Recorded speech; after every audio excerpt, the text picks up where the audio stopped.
As you come up to 10, that is their god. That is 10. That is the hermaphrodite. But if you stop at 9 and you skip to 11, skipping God, then you are a Luciferian. Because 11 is the number of the magician. It's the one step above. Once you have accomplished the tree of life, you are now the magician. You are one above 10. But they're doing it by skipping God. That's the symbolism of 9/11.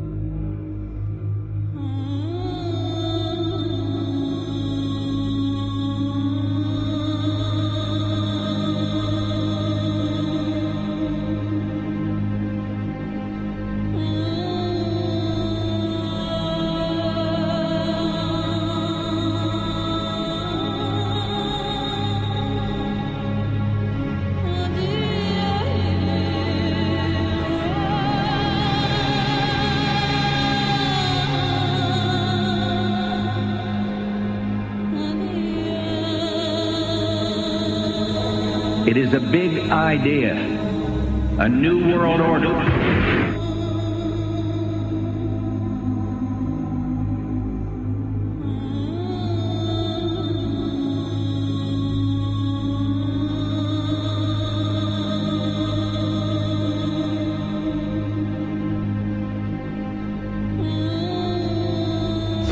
A lot of Simon. We were supposed to kill two birds with one stone. In Fight Club, Project Mayhem destroys a giant bronze spherical sculpture. This seems an obvious reference to the sphere at the World Trade Center complex. Trust me, everything's gonna be fine. In a pivotal scene reminiscent of 9/11, we see the destruction of skyscrapers and the change of a skyline.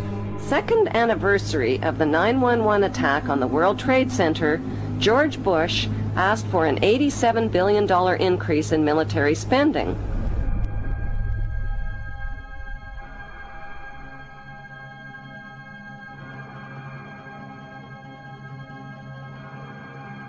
In 1904, Crowley would receive the Book of the Law soon after meditating in the King's Chamber of the Great Pyramid.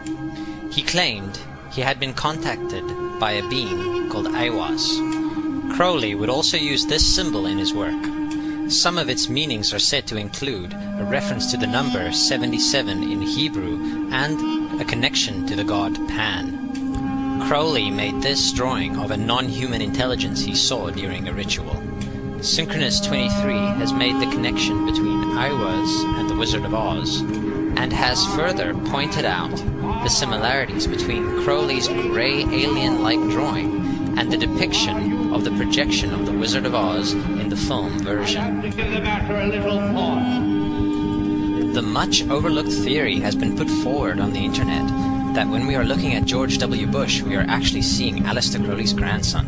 I have suggested that this video footage of George W. Bush reading The Pet Goat, coinciding with the start of the 9/11 mega ritual, is in fact a dedication of the 9/11 mega ritual to the great god Pan by Aleister Crowley's grandson.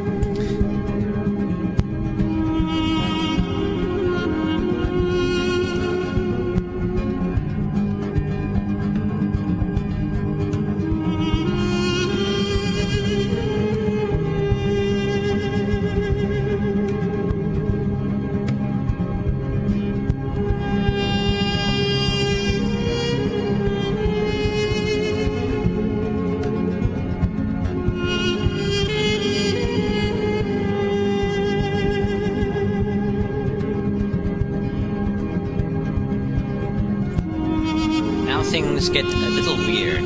This is the 1978 version of The Wizard of Oz, The Wiz. Again we see the Emerald City connected to New York. On arriving at the end of the Yellow Brick Road, Dorothy and her companions go through the circular portal. Through the door we see 3 pyramids. Behind the pyramid shape, in between the pyramid pillars of the World Trade Center, we see the sphere, the representation of the Kaaba.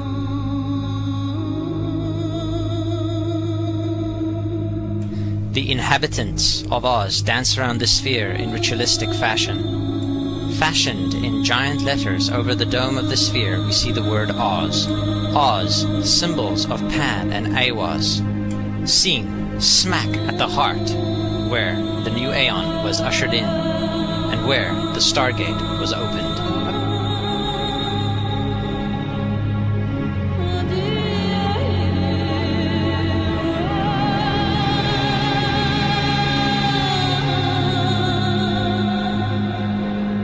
Between the Twin Towers is called the Spherical Caryatid. It was made by artist Fritz Koenig, and was nicknamed the Sphere.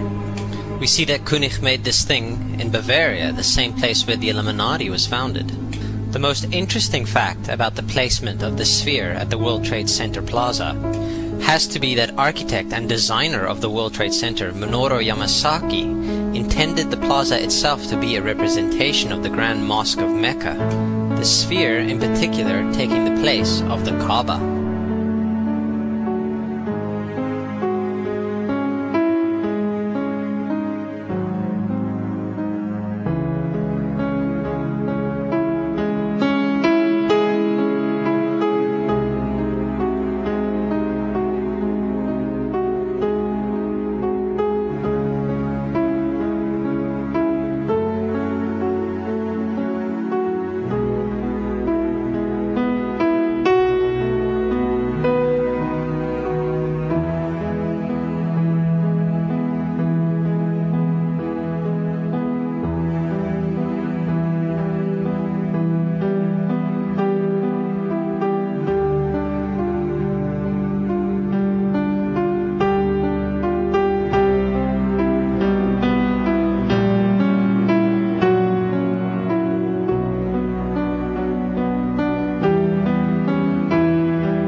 So, my friends, it's time you start placing your faith and your dedication to the one and only God, the everlasting creator of everything on earth and in the universe. He is greater than anything our minds can comprehend. Do you know how many times Muslims are required to circle the Kaaba when they visit it? 7 times, each counterclockwise. Would you like to know why? You see, what binds us as humans to this life and to this dimension and to this earth is the limits of time and space. We are bound to this dimension and this reality through time and space. Hence, if one wants to leave this dimension or leave this reality, he needs to break away from time and space.